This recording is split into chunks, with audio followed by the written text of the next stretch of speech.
and courage. Welcome to Liberty X Happy Hour. Whoa. Welcome to Liberty X Happy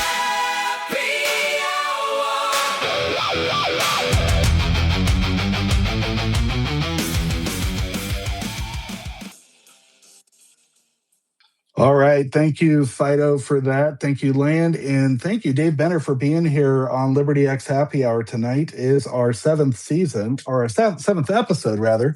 Seventh season. Man, I'm fast forwarding a lot, aren't I? We truly appreciate you being here tonight, sir, and talking about your book. It's really interesting because we were going to have you on about a year ago, and we went through a bunch of life changes and things over the years. So I actually read your book about Thomas Paine, A Lifetime of Radicalism, about a year ago. And I know my good friend Fido here just finished reading it about a month ago when we started talking about having you back on the show. So thank you, sir, for being here. I'm super excited for this show. And just for the audience who hasn't been here in the past, this is just another example of exactly why we decided to do Liberty X and create this very young show. We really are all about deep diving into ideas and ideologies that shaped our country. And that's really who Dave is all about. If you look at his X account, you'll see he's posting on current events about politics. He has an amazing podcast, and we're going to learn a little bit about him. And we're actually going to jump and dive a little bit deeper in this book because I think that civics education is lacking today. And you guys know me, I'm all about education. My buddy Fido here, my co-host, is all about helping veterans and supporting veterans affairs and raising awareness around PTSD. And my other co-host, Land of Illusion here, she's all about hot takes on politics, mostly political stuff on her account that you'll see. She keeps up on what's going on. She's really an independent and supports truth. So I think her and Dave are going to get along really well politically if that topic comes up tonight.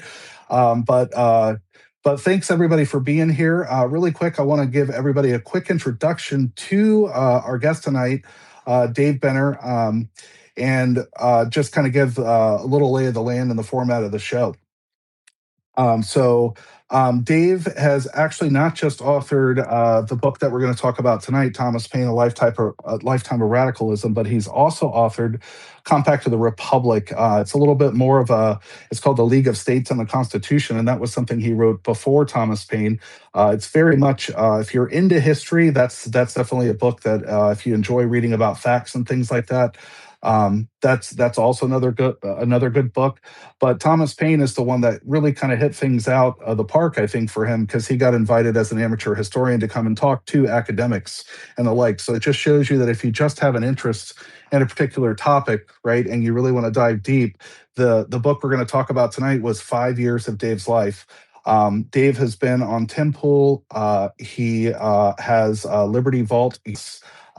He brings principles really not just of the founding era to life, but he applies it to our modern day. And I know he's spent years studying and teaching the American Revolution, the Constitution, states' rights, and dangers of centralized power. He's really a defender of our originalist constitutional thought. At least that's my estimation and my take on his account. Not just from researching him on X, but listening to quite a few podcasts just preparing for tonight. So tonight, as I mentioned, Dave's really here to talk about really what his book centered around. And it was a pamphlet that one of our I'll say figures, not necessarily fathers, but Thomas Paine wrote called Common Sense. And that got published in January of 1776. And that was just months before our Declaration of Independence. And quite frankly, if you've never read Common Sense, it's not a very hard book to read. And that was actually very intentional, I believe. I'm going to let Dave talk about that a little bit tonight. But it's very plain spoken language of that time and the era when it was published. And it really led to changing the colonists' opinion about America as an idea and breaking off from Great Britain. And it really established, a lot of the ideas around how our republic was formed. The original pamphlet sold over 100,000 copies in the first few weeks, and I think a total of over 500,000 copies in total, with about 2.5 million people. And it really was the pamphlet that shifted people's public opinion. I wouldn't say overnight, but I think it was in a very short time overnight in those days. And it's really credited with turning sort of the debate and reconciliation from saying, "Hey, we're gonna risk it all to kind of move away from the crown." So anyway, that's a little bit about David, a little bit about the background of Common Sense. Um, so um, so anyway, my I guess that kind of leads to really my first question. So Dave, welcome to the show. And really, why do you think that Common Sense resonated with American colonists so much at the time, and why does this like still so much matter today, especially for those who may not have that full historical context? I thought maybe I'd let you fill in those gaps, and then we'll get to know you a little bit. Yeah, thanks, Siren, and thanks for that great introduction. I really appreciate you, Land, and Fido for hosting this. What a spectacular introduction, and you guys have just gone beyond any lengths I've ever seen to promote this, write articles on it, actually really deep dive into the book, and I really appreciate you. So as far as Common Sense, man, it's such a pivotal moment in US history because it was written at the end of 1775, just 1 year after Thomas Paine had come from England to the United States. It wasn't the United States yet, though, it was the colonies. And it was at a moment where Americans mostly, you did have Lexington and Concord break out at the beginning of 1775. That caused a kerfuffle, of course, with the mother country. But it was at the end of a period where the colonies that would become the United States were probably more pro-British than at any other time in the colonial history. That's because the 7 Years' War, the theater of which we know as the French and Indian War, had come to a close with a British triumph. And the colonists in America never felt more pro-British than that. Intolerable Acts, the Tea Acts, the impositions that were effectively the first American gun control policies, with Howe trying to steal the gunpowder stores in Massachusetts. Not Howe, I'm sorry, the colonial governor of Massachusetts, trying to steal the gunpowder from citizens and just violate the rights of what they believed to be Englishmen. That's what the colonies believed that they were. And you had the First Continental Congress called into being in 1775, and they resulted in having some boycotts, but also the Olive Branch petition written by Thomas Jefferson that said, hey, we respect the Protestant succession in England and we respect the king, but our rights have been violated. We want a reconciliation after this outbreak of conflict in colonial Massachusetts in Lexington and Concord. But Paine wasn't having that. He was a publisher that was working for the Pennsylvania Magazine for a guy named Robert Aiken. And he didn't think that this thing was solvable. He didn't think that this could just be done through mere reconciliation with the mother country. No, he most radically believed that the states or the colonies to become states should break free from Britain and establish a new system of government that was broken free from English monarchy. And this was a real, it's hard to even articulate how much of a radical position this was at that time, because all people had known was monarchy. Almost the entire known world had known was monarchy. There were a few exceptions and palpitations. You had, a short-lived protectorate under Oliver Cromwell in England. You had the Dutch Republic, but more or less, there were imperial governments or monarchies throughout the entire world. So this was really a radical step forward. And I really like, Iron, what you put about the common language that Common Sense used and Thomas Paine wrote in was really distinct, because Thomas Paine was nothing like the rest of the aristocratic American founders like James Madison and Thomas Jefferson and Gouverneur Morris and many others that really had a landed aristocratic rich upbringing, and they were academics. They were well versed in history and science. Paine came from the background of a commoner in England, the son of a staymaker that was part of it, like the lower end of a middle class. And, he struggled with poverty throughout a lot of his life. He wrote in the style, what was called vulgarity, a type of English language that would connect with commoners and not upper class people. So it was so unique in the respect that it boiled this, complex conflict between the American aristocracy and the English aristocracy down to a way that regular people could connect with, people could relate to, people could, get behind this because of Paine. And the last thing I'll say before I guess you ask the next question is even John Adams, who reviled Paine, he absolutely loathed Paine, admitted this. He said, without the pen of Paine, the sword of Washington would have been raised in vain. And that's what he meant to this American Revolution. Yeah, and that's interesting. And I just wanted to kind of give everybody in the audience a little bit of context, a little bit about the time and the historical time that they were living in, because it'll lead into some other questions. But before we do that, at Liberty X, Dave, we really try to get to know the individual and the person behind the account a little bit. So Land's got a question for you, and then Fido's got a question, and it's really just about you personally and your purpose of writing the book. So I'm going to turn it over to Land and Fido, and then we'll get back into the book a little bit in a sec. Thanks, Iron. Hey, Dave. So I would like to know a little bit about you as a lad, a little young lad. I want you to take me back to the beginning when you were growing up in Tennessee. What were the early years like for you? And what was sparking your interest in American history and the founding era of constitutional principles? Yeah, I actually never had any interest whatsoever in American history at all until probably my late high school years. And I don't really know what spurred it. My father was always interested in like military history, but I really gained a sense of intrigue in political history, as you could probably know if you've read my books. But I didn't really have that much of a background in history, but I kind of developed it in high school, had a few classes on American and world history that I just went down the rabbit hole on. I remember when I had classes on, say, the Great Society in the 1960s or the Napoleonic era, I just went down rabbit holes trying to find as much information as I possibly could to kind of, create narratives, kind of say what really happened in these times. But I really didn't really grasp history or really get involved in it until college. And in college, I started as a computer science major, but I ended up loving history, and I always have, I always will. I thought about doing it professionally. I have a degree in history education.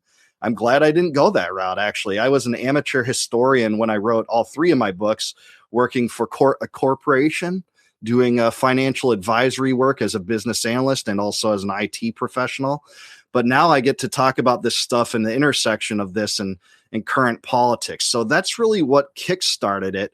I lived most of my life in Minnesota and Wisconsin, though I was born in Tennessee, as you said, and I now am back living in Tennessee now. So that's what kind of kickstarted my interest, and I've never lost it. I've always had interest in it, and I really focused eventually my studies on the antebellum period, the American founding through the Civil War, and that's where I have most of my expertise.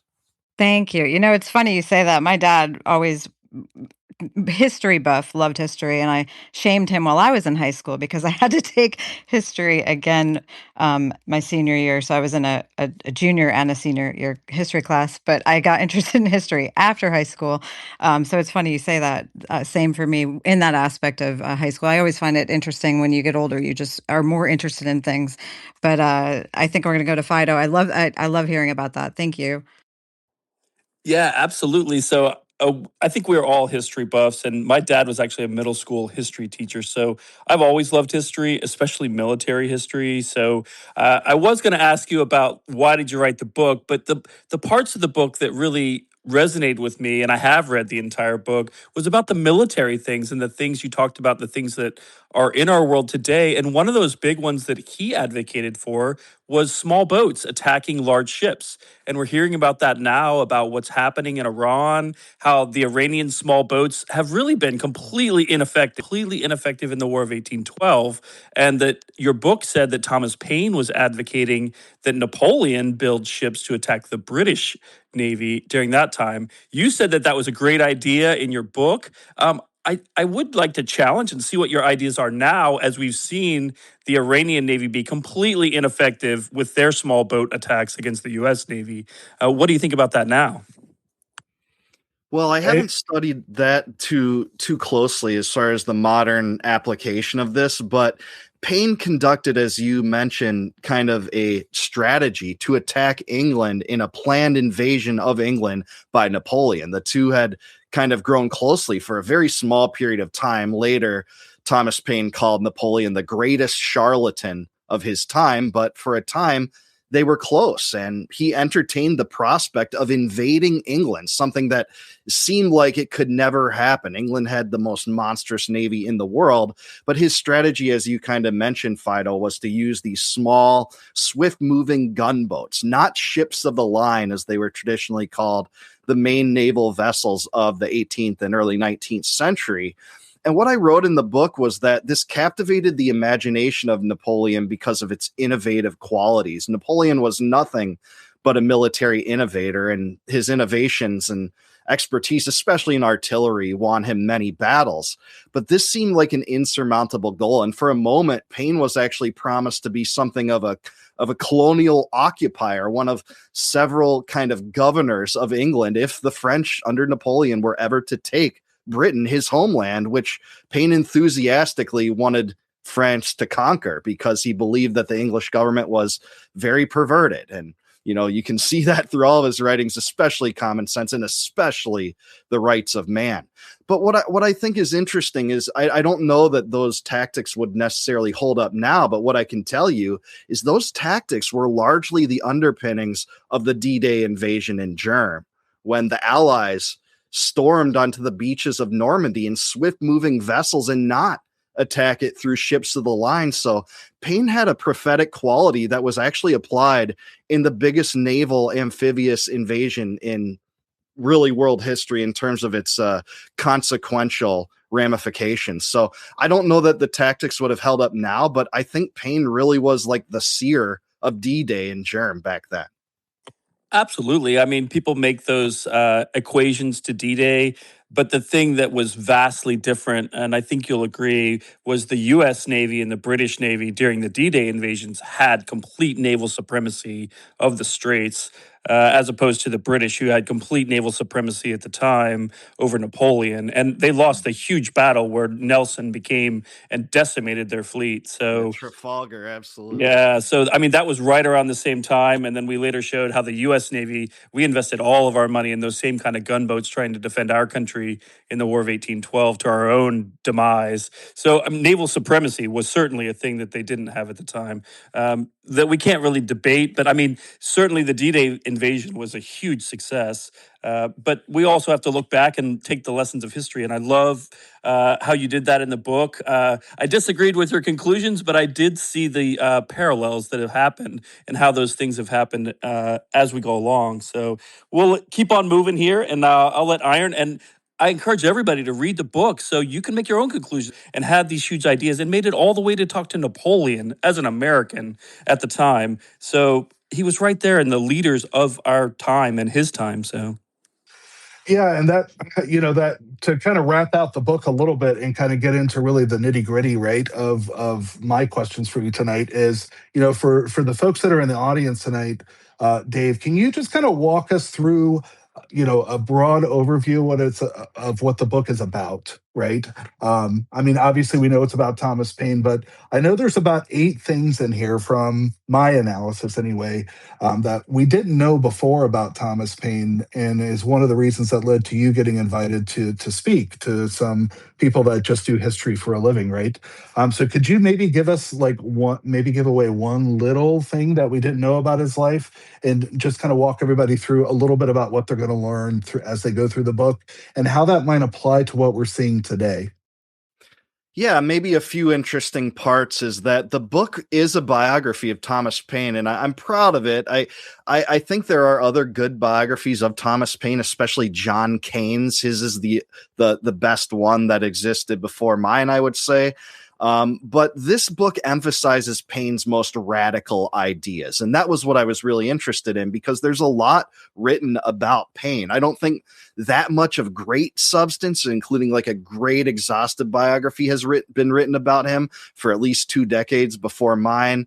But at the same time, I feel like most of the works on Paine don't really emphasize the radical nature of his ideas in terms of what he believed the purpose of government was, which was to protect life, liberty, and property, like Jefferson and Locke and Sidney and some other great thinkers thought, but also his ideas about things like deism, the belief that he doubted and flat out denied the miraculous aspects of Christianity. And that made him a total pariah in his time, whether you ascribe to that or not. That's a big part of Paine's life. He wrote The Age of Reasons, part 1 and 2. He initially planned a third version that eventually became a shorter essay called Essay on Dream. But this was in the middle of a great awakening in the United States that put him at odds with the entire political class at a time where he had led, the propaganda to support the American Revolution in many ways. A lot of people turned on him at the end of his life because of that. Another thing I'll point out is that he was a brilliant engineer. He had concocted a scheme to build iron bridges as one of the first people in the world to conceive of the idea to construct them and apply them. Not the absolute first, but he really was a pioneer standing on a new age of engineering. And he had constructed model versions that he hoped to get sponsorships for to place not only in the United States and England. He ultimately didn't, but he did have a scale model that attracted people into London to see what it was like. He wrote often about this throughout the 1780s and actually employed himself in this way and was only drawn back into politics because of the French Revolution when he wrote The Rights of Man. The last thing I'll say before I wrap up here is Paine almost met an early death 7 times, and I recount each of those times in my book. Maybe we won't go through all of them, but he nearly died of a disease on his way to America from England in 1774. He also was almost killed in the fervor of the French Revolution when kind of the French revolutionaries mistook him from a non-supporter of the revolutionary fervor at the time. He was an ardent supporter of the French Revolution, but he missed bringing his colonnade to a specific rally, and people had thought he was a royalist. He almost got strung up on a lamppost and killed in France. He also was tried and convicted in absentia of seditious libel in England because of William Pitt the Younger's massive censorship campaign in the early 1790s, where it was literally a crime to print what he had written in The Rights of Man, because part of it undoubtedly dared to say that the people have the right to overthrow their government. And by the way, the English government should be overthrown, said Paine, and here's why. So he fled to France and almost died in the French Revolution too, because he had pissed off the Jacobins. He had sided with the Girondins. The Reign of Terror was unleashed to kind of capture any enemies of the revolution by the Committee of Public Safety headed by Maximilien Robespierre. And he almost died, but was spared due to a jailer's mistake. I won't go into that now, but there's so many interesting parts of his life, and that's a few of them. Well, one of the little interesting things, if you could just do a 10-second version of it, it was his assassin, right? Somebody tried to assassinate him. And I think that's one of the things that stands out about your book that a lot of people didn't know is what happened to the assassin afterwards. Yeah, I think you wrote a little bit about that in the article. I believe this was, if memory serves, the Christmas of 1805. This is after Paine returned to America in 1802, encouraged by the ascension of his good friend Thomas Jefferson to the presidency. He settled in New Rochelle, New York. He had a residency there provided to him by the state of New York as a gift for his services in the Revolution. It was actually a property seized from a British Tory and given to him. He faced an assassin because it was a friend of his, or at least a one-time friend, named Christopher Derrick. Now, there were some disputes over what happened between them, but it largely is resulting from a feud related to services that Derrick was supposed to render Paine and Paine was supposed to repay him for. Kind of either confusion or disagreement related to that. This guy, Christopher Derrick in New Rochelle, goes on a rum binge. He goes to Paine's house, which still stands today. It is a museum today, and he goes to the window and tries to shoot directly at Paine through the window. Now, the shot missed. Paine suspected who it was right off the bat, but he was going to be charged with murder. But Paine insisted, I don't want to press charges against this guy for murder, believe it or not. It's almost unfathomable to think about. But really, his reasoning was Paine had become such a pariah. And the last thing Paine wanted to do was to be more of a pariah, more of an outcast, more of a criticized individual in his community, not only for writing The Age of Reason parts 1 and 2, like I talked about, but also denigrating George Washington, maybe the most, famous American of his age, who he believed had abandoned him to rot in prison during the French Revolution and not press for his freedom quick enough. So because he alienated Washington through a famous letter that he published about Washington and that posterity would forget him, he also wrote The Age of Reason, like the top deistic treatise in America in his time. So he didn't want to become even more hated and loathed in his community than that. So he didn't press charges on the would-be assassin. Wow, those are some crazy stories.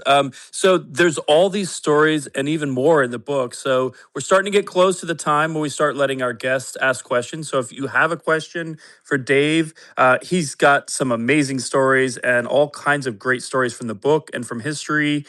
So if you have a question, just ask, and we'll bring you up here. Please, we ask that you please raise your hand and keep it raised there. We'll try and get to everybody that we can tonight.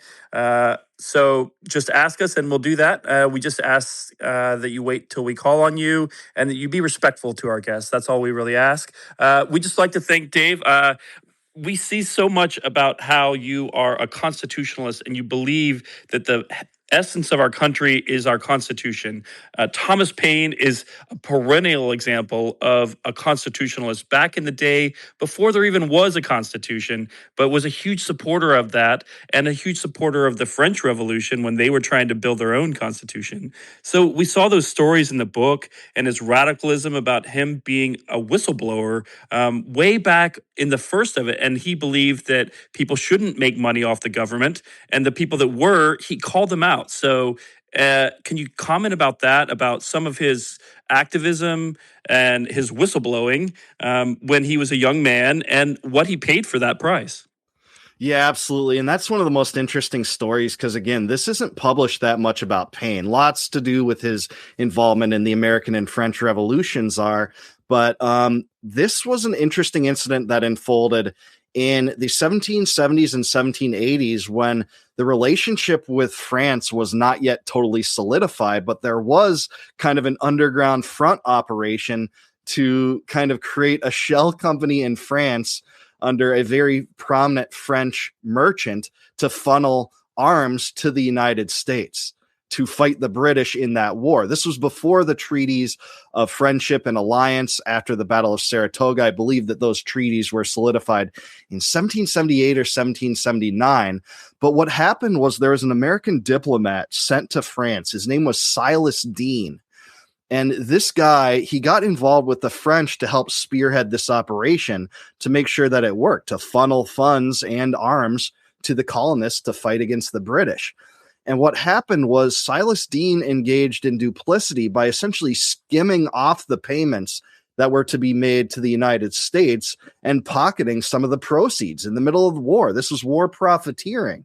So in a way, Paine became the first whistleblower by blowing the cover on this. Now, he was the secretary of the Committee of Foreign Affairs for the Confederation government when this was happening, and his writing acumen led him to lambast Silas Deane and those that were covering for him in the United States in this operation. But that brought him within the crosshairs of a political culture in the young United States that didn't like this. What did this mean for the French-American alliance? If this is to be blown, the cover to be blown off this, what does this mean for the tenuous fledgling country in a world with very few allies, France being very instrumental in not only fighting against the British in the war, but really the victory in many regards. So what this did was it pitted America's political class into a schismed kind of situation where half of the Confederation government loathed Paine for doing this, for blowing the cover off of this war profiteering, immoral, and illicit, and the other half defending Paine. Well, ultimately, this led to Paine essentially offering his resignation from the committee. But some of the people that kind of waged this war against Paine noted that, in the next few years, that when more evidence was provided, more documentation that showed beyond the shadow of a doubt what Paine said was true about Silas Deane, Paine recovered a lot of his reputation and really was viewed as the true kind of the man of integrity who did blow the whistle on this. And I likened him to Edward Snowden in the book, where Snowden saw that there were crimes being committed by the NSA in bulk data collection, which essentially shredded the Fourth Amendment in many ways. And that's only being expanded now, if you ask me. Snowden told the truth about that, and for that, his life was ruined. They tried to do the same thing with Paine, but didn't exactly get away with it. I would argue that Paine did more to tarnish his own reputation at the end of his life. Absolutely. So just like your other point, it was one of those points in the book that I think is extremely interesting, that I think all of the people should read your book for. But it's, again, something that I don't know if I agree with the conclusions about that, as Edward Snowden has proven himself, unlike Paine, to giving away America's secrets to other nations as opposed to defending the United States, like Paine did in his defense of the United States. So we also, I love the comparisons with history and how we do that, but we have to be careful about those conclusions that we make in an incomplete facts as things move on and we find out who people really are. So we see that our government, no one, whether Democrats or Republicans or anyone, has said that Edward Snowden is a hero as time has moved on, where Paine was vindicated later in his life because of his whistleblowing and largely was brought back into the government and given what he should. So, but we definitely see the case on both people, that whistleblowers are going to pay a price for speaking out, and both sides are going to crush them. So I'll turn it over to Iron for another question here, and then we'll open it up. It looks like we got Matt, and if anybody else wants to come up and ask Dave a question, please do. Otherwise, there's plenty that we can ask you all night. So thank you. Yeah, thanks, Fido. Just kind of stepping back and looking at sort of bigger picture era, right, of how your work is really contributing to the larger body of what we know, not just about Thomas Paine, but about, what's going on in America. And what issues do you think like the founders and like the anti-federalists will be most alarmed about in modern America? Like the things that are going on today, like the centralized power, if you will, right? The debt that we're having in our country, for example, and the debt that, quite frankly, ever since the Bank of London, right? Every major country has kind of adapted this debt policy, right? Or even foreign policy. What like principles from the founding father time would you recommend we kind of take a look back in a perspective? Because really, what good is history if we don't apply the lessons of history to what we're seeing happen today? Wow, there's so many, man. We don't have enough time in this space to probably go through it all. But what I would say is, number one, the giant extortion apparatus supported by the centralization of banking in the form of the central bank. The anti-federalists, really to their chagrin, watched as the Hamiltonians unfurled their central bank. And by the way, Robert Morris did with the first central bank of the United States, the Bank of North America, in the 1780s.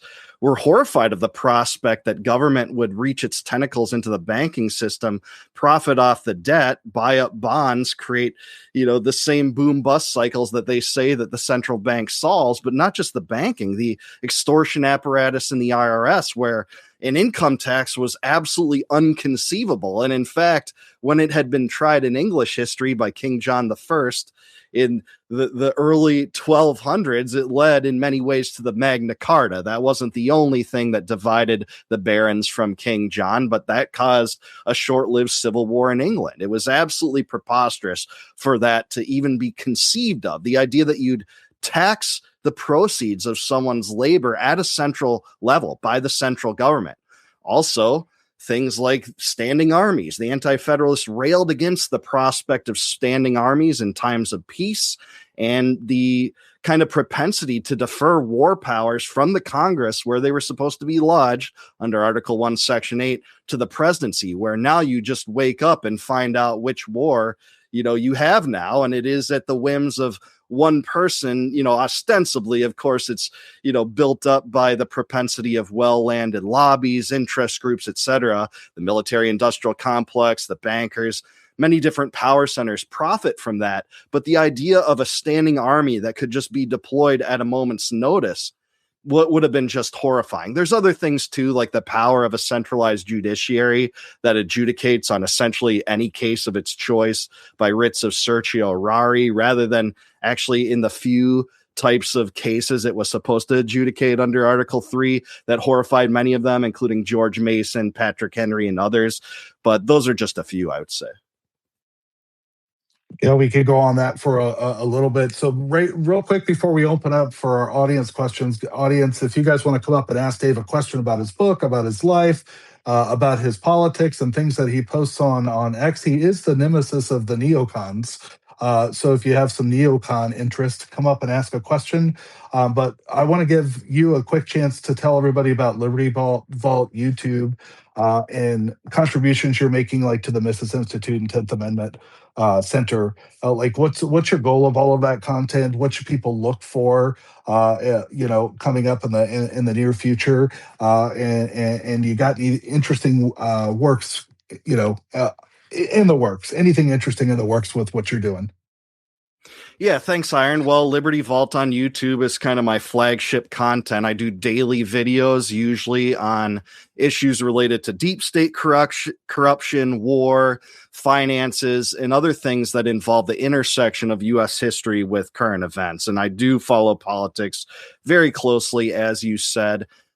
Typically, right now, I've done a lot to cover, like the Epstein scandal, the Iran war, Gaza, the Ukraine war. I am an adversary to wars of choice, ones that aren't defensive. I'm not a pacifist. I actually believe in defensive violence. I just don't think that the United States has faced any kind of that violence since maybe, if you ask me, 1845 or maybe even 1812, the War of 1812, involved in, the conscription of Americans into the British Navy. I think that most of the wars we have are wars of choice. I was an ardent neocon cheerleading for the war in Iraq as a young man in 2003, out on the streets for what at the time I considered pro-America rallies. But now I believe, after reading the primary sources, I align more with Jefferson and Washington and those that warned about foreign wars and would have apprehensions and aversions to that, especially in a country nearing $40 trillion in debt. So that's just kind of my political background, and that's the type of content you can find on Liberty Vault. Yeah, man, thanks for sharing that. I appreciate it. I know that you're definitely very critical of the powers to be. Honestly, I think that you're kind of living some of the principles that Paine did. But we've got a couple questions, so I'm going to let Land manage our questions from our audience, and I'm going to be quiet for a little while. Are you? I'm kidding. Hi, guys. Matt. Matt, go ahead, and then Did. Yeah, guys. Great space, great guest tonight, as usual. You guys haven't disappointed yet. Yet. But anyway, Dave, I did want to ask you, as you were talking, it came to mind. There's another book that came to mind. I assume you've read it, but it's W. Cleon Strauss's 5,000 Year Leap. And as you were talking about your book about Thomas Paine, I wondered if perhaps Paine was the catalyst for that. Well, actually, no, I haven't read that, though. Maybe that's an apostasy, because I know that book is super famous and always recommended, and it seems like people mention it all the time, but I haven't read it, so unfortunately I can't really comment on that. Well, given the quote you shared earlier about how one of the guys said without Paine's pen. Try saying that. That's a tongue twister. The sword would have been raised in vain. So it was certainly a paradigm shift. Whatever character flaws Paine might have had. Well, certainly it was. I mean, the American Revolution is really unprecedented in history, and I think it's more aptly called a war for independence. It wasn't really a revolution in the sense that you saw in England and France, where those revolutions that, consumed England in the 17th century and France in the end of the 18th century really remade society in many ways, did away with nearly all of the societal institutions, in France most radically so, when they replaced the calendar, scrapped any references to Christianity, and even created their own new state religion called the Cult of Reason. The United States really fought a more conservative fight for, as the revolutionaries thought, their own liberties that had been denied to them. So they weren't looking to kind of remake society in the same way that other countries were.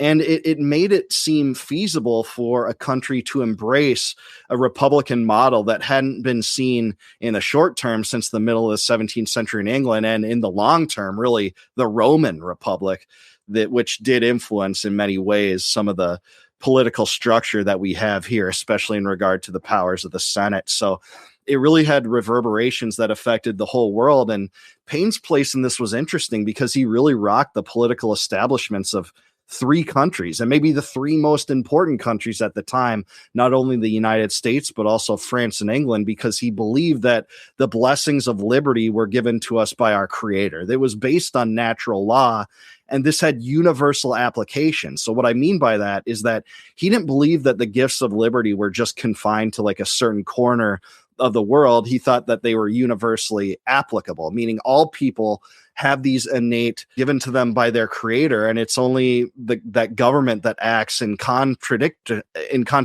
to those liberties, and in various degrees. That wasn't a call to invade every country on earth if that country's government denied it to other countries, though he actually, again, like I said, he did want France to invade Britain, but he did believe that liberty was universal. And I think that was one of his biggest influences on the world that we still see today.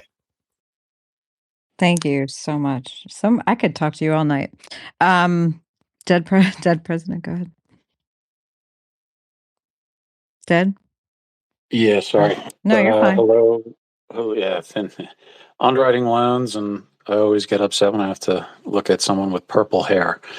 So yeah, I mean the Thomas Paine, incredible person, very influential. I mean, I'd put him probably in the top 50 most influential people, if you ask me. So I'm curious, the common sense, right? Common sense isn't so common, and relating that that phrase, comparing that back then to today, common sense not being that common. We're looking. We had evil then, we have evil now, right? Evil is evil. It's always going to. You can't have good without evil, sadly. Unfortunately, looking at history, wars are inevitable. Wars are always going to happen, whether they're for the right reasons or the wrong reasons. Wars are sadly unavoidable. I don't know if you're familiar with the book. It's called Disinformation. 5,000 Year Leap, great book. But there's a very good book called Disinformation, and I'm going to link all this together with my question. It was written by a Russian defect. The Hungarian, I believe, died, which was the communist Marxist part of Europe. And it talks about, it spells everything out, what Russia achieved in America by infiltrating every little aspect of our society. And it's a brilliant book. It's very scary to see what has happened to the Democrat Party because of I call it political idol worship, but what the Russians were able to achieve without firing one shot. Now, my question, I'm seeing a lot of conservatives, libertarians too, buy into certain falsehoods, right? Thomas Paine was. What's the quote, I believe, in your book? I offer nothing but more than simple facts, plain arguments, and common sense, and have no other preliminaries to settle with the reader than that he will divest himself of prejudice and preposition, and suffer his reason and feelings to determine, for themselves. And what I'm gathering is, right now we are being divided as a nation, and it's an intentional division. You have the Candace Owens of the world, the Tucker Carlsons, what's his face, the historian, well, made martyr, the so-called historian who won't debate the Nazi apologist, Hitler apologist who won't debate actual historians. Alex Jones, sadly, General Flynn, people that are literally, you can connect them to Alexander Dugin, bad guy. And, again, common sense. So, one of the things, I did look at your page, everyone's entitled to an opinion, but, I see that you're very heavily, into the, Zionist control, everything, and, Israel this and, Israel that. And, when you look at the history, of some of these, of where a lot of this comes from, it is coming from Russia. I could pull up, I forget what the thing was, but it was a great article, and it literally talks about um, how Russia's going to, to use American Zionism to, and make it look like this horrible thing. It was written a while ago, and it's concerning to me to see, these false narratives, and to see, the Red Green Alliance, right, communists and Islam, they have teamed up against us. And I'm just real curious, how someone as educated as you, can square that group oriented framing and sarcasm with Paine's, with what Paine would say and somewhat do on divesting ourselves on prejudice and letting cold reason examine each case on its own merits. And wouldn't Paine apply the same plain arguments to specific policies or individuals, rather than collective attributions? Does that make sense? I honestly think that we have just very different conceptions of the world, history, and current events. And to answer this, I don't know what to say unless you have a more specific question. And, I take umbrage about a lot of stuff. Daryl Cooper's my friend. He's not a Nazi apologist. That's totally bullshit. I won't accept that. And his words have been twisted to serve this myth that we should go to war all the time against all of Israel's adversaries. I'm sorry, I don't accept that. Paine didn't think that. Paine had one country that he ever wanted to invade. And yeah, I think a lot of these scruples are akin to the same ones that were embraced by woke liberals, that if you have these arguments, you're just lacking in common sense. You're a secret collaborator with the enemy. You're a secret Russian asset. And now it's, hey, if you're against this war of choice for Israel's benefit, their territorial ambitions, then you must be a Qatari agent, or you must be, serving some anti-Semitic blood libel conspiracy. I don't buy that. I don't accept that. But if you have a more specific question, I'll answer it. Well, yeah. So, I mean, my specific question is, common, with what Paine, was about the facts. I present, what was it again? I offer nothing more than simple facts, plain arguments, and common sense.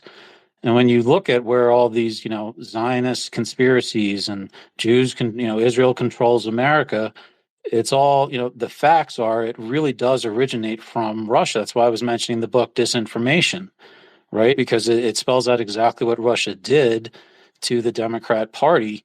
And now we're seeing that with people like Alexander Dugin, Glenn Greenwald, the Marxist Islamist, apologist, Candace Owens, Tucker. I mean, it's all very well connected to, again, the Red Green Alliance, which is the Marxists and Islamists. And I don't see and I don't hear any facts, proving that, Israel controls America. I mean, if anything, America, has made Israel dependent on America. You make something or someone dependent on you, and you do that to control them. And, I don't see any, again, I don't see any simple facts. I don't really see any plain arguments. And I definitely see a lack of common sense when I hear people say that Israel controls America and that Zionist is evil and the Greater Israel Project and all this kind of stuff. It just boggles my mind when you look at history and where most of this information comes from, disinformation comes from, and it really does stem from Russia more than anything.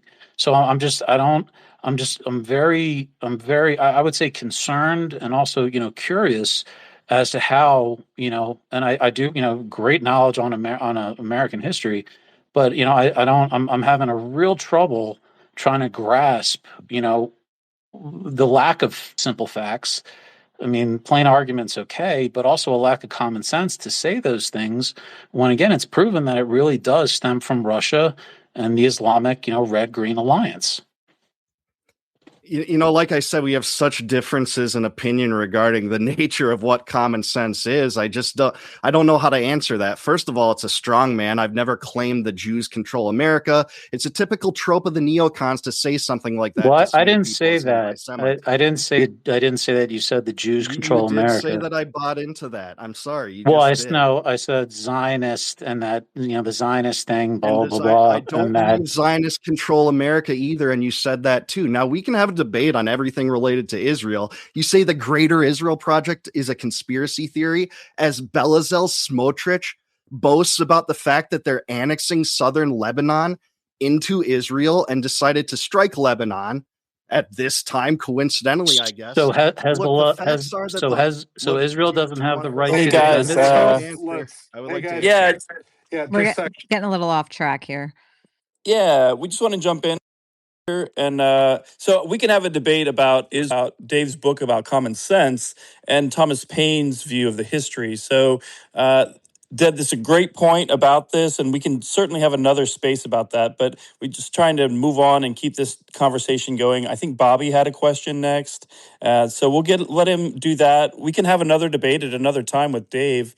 About these topics, but we could talk about Israel and the Palestinians and everything all day long and never talk about Thomas Paine. So just trying to get us back to the topic at hand tonight. And Bobby, go ahead. Sorry, double mute. My bad. Of course I did it to you, Bobby. Go ahead, Bobby. Sorry. thanks for coming up, Bobby. Bobby, double mute.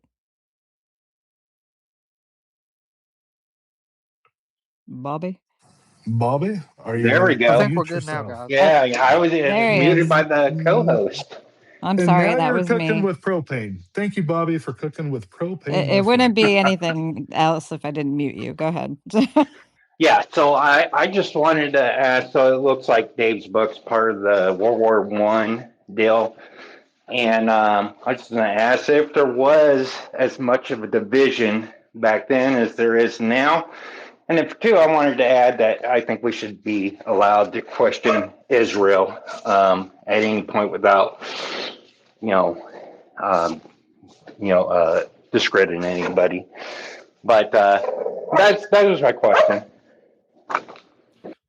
World War One, I haven't written about a lot. I know something about it, but if you're talking about in Paine's time, yeah, the political climate was very divided, not only in terms of this question of a war for independence, where essentially there were three subsections of the American populace, one of which were ardent patriots that wanted to support the war, a third of it that were Tory loyalists, including people that were as prominent as, say, Benjamin Franklin's son, and a third of the people that are essentially on the fence of the question. And ultimately, only something like 3% of the populace ever fought in that war. And we freed ourselves from the most dominant empire in the world with the help of the French and with the help of the Dutch and the Spanish to some extent.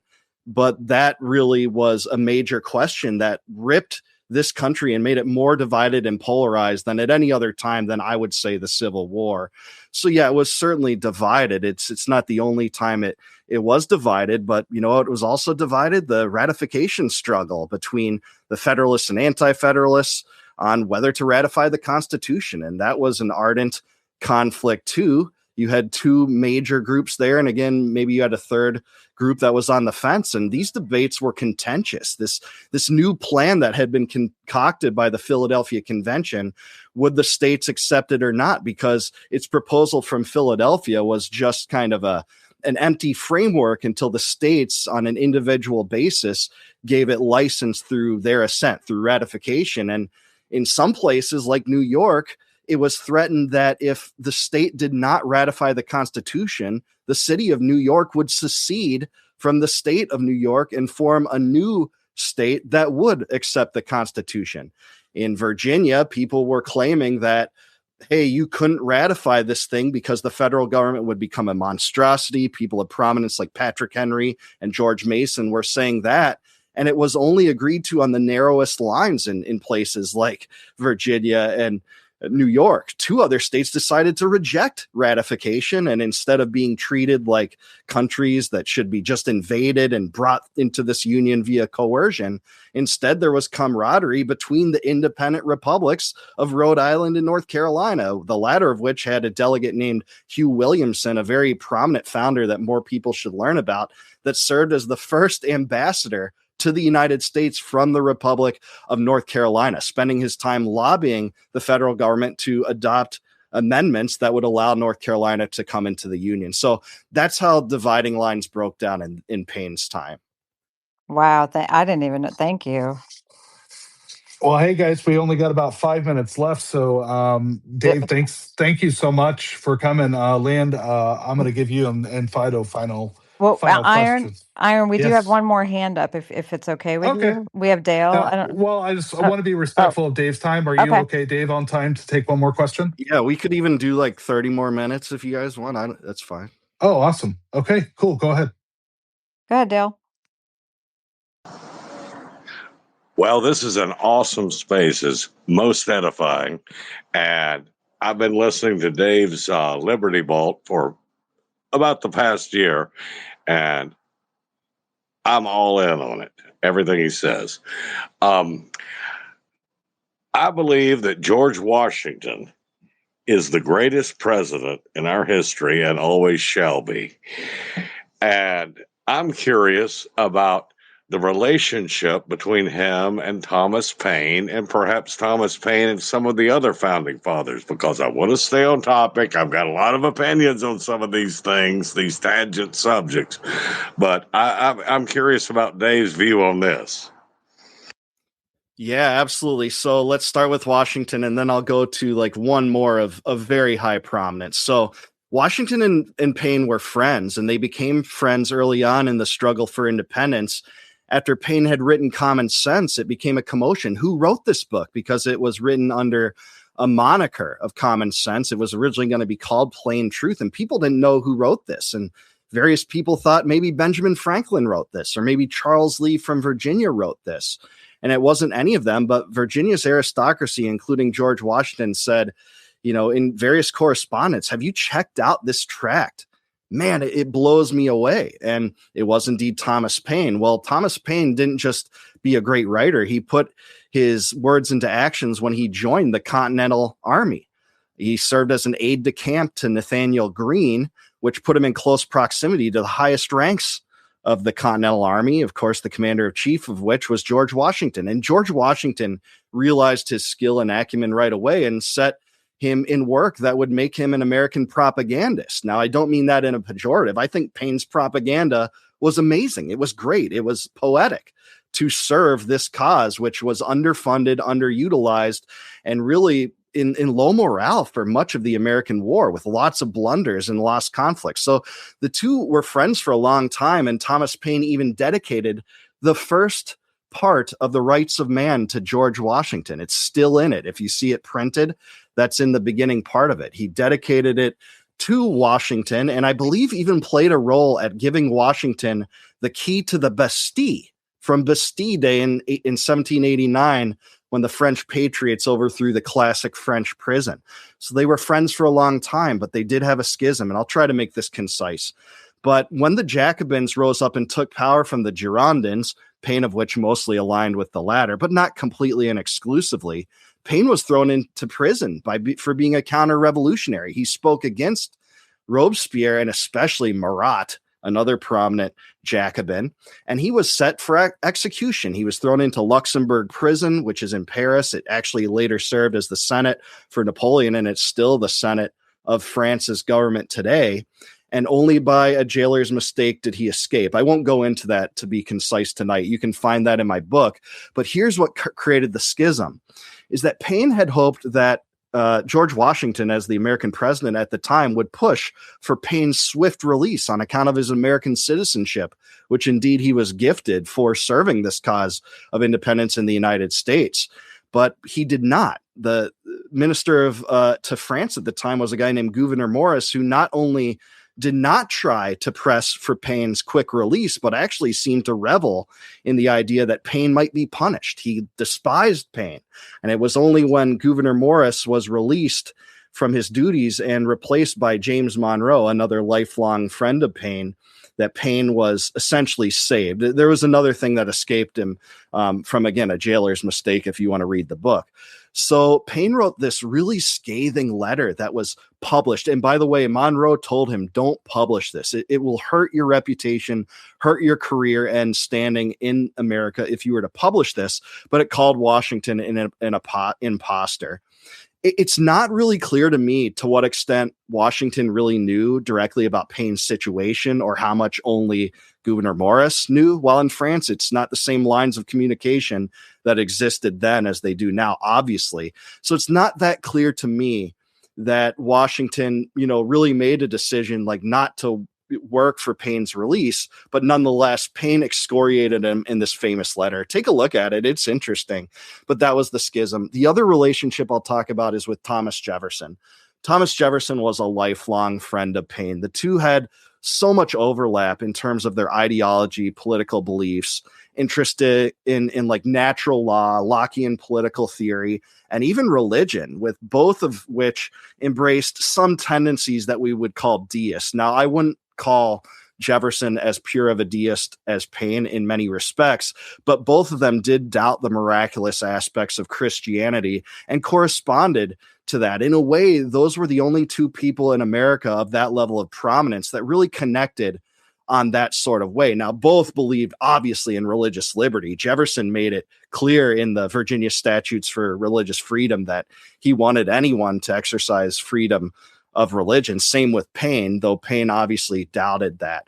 The two were close friends until the end. Paine came back to the United States from England specifically because of the hope he was filled with by the ascension of Jefferson in the contentious presidential election of 1800. There's others that I could go on about. Paine was close friends with John Loren, the famous abolitionist, who he helped gain financial backing from France along with Paine as diplomats in, I believe, 1781, but John Lawrence died the year after in a battle. There are many others, but those are two I really wanted to speak to. Thanks, Dale, by the way. I really appreciate you watching my channel too, by the way.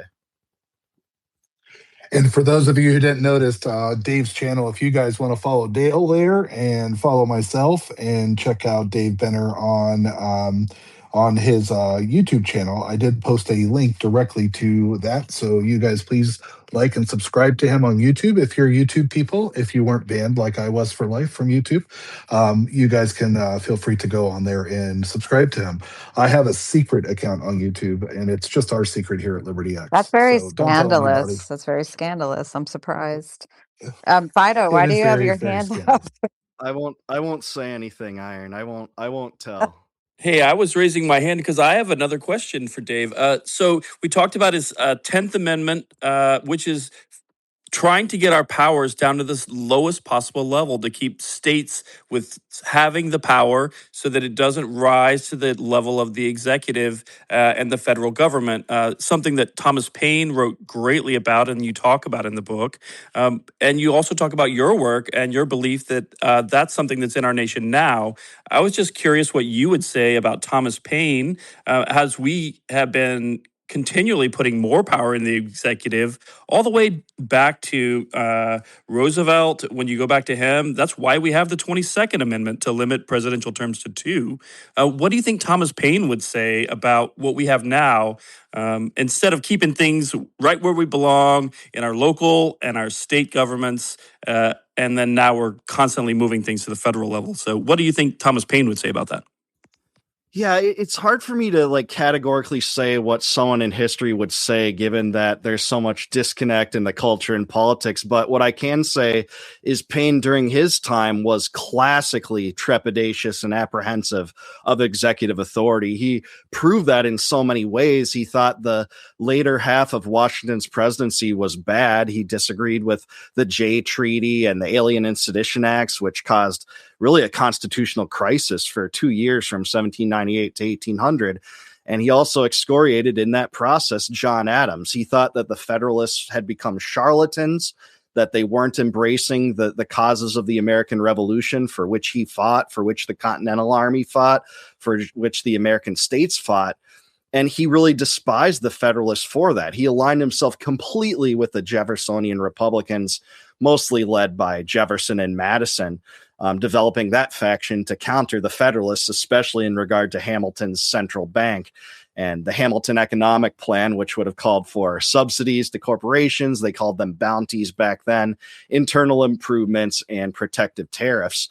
Paine sided with Jefferson on most things, and he was very apprehensive of power in the central authority. But at the same time, as I put in the book, if you read the book, you know, Paine really did believe in American cohesion. He believed that America was more than, I think, a league of states where there's this general entity. He believed in something of a national unity movement to bind the colonies together, at least in terms of causes that were really important, like the American Revolution.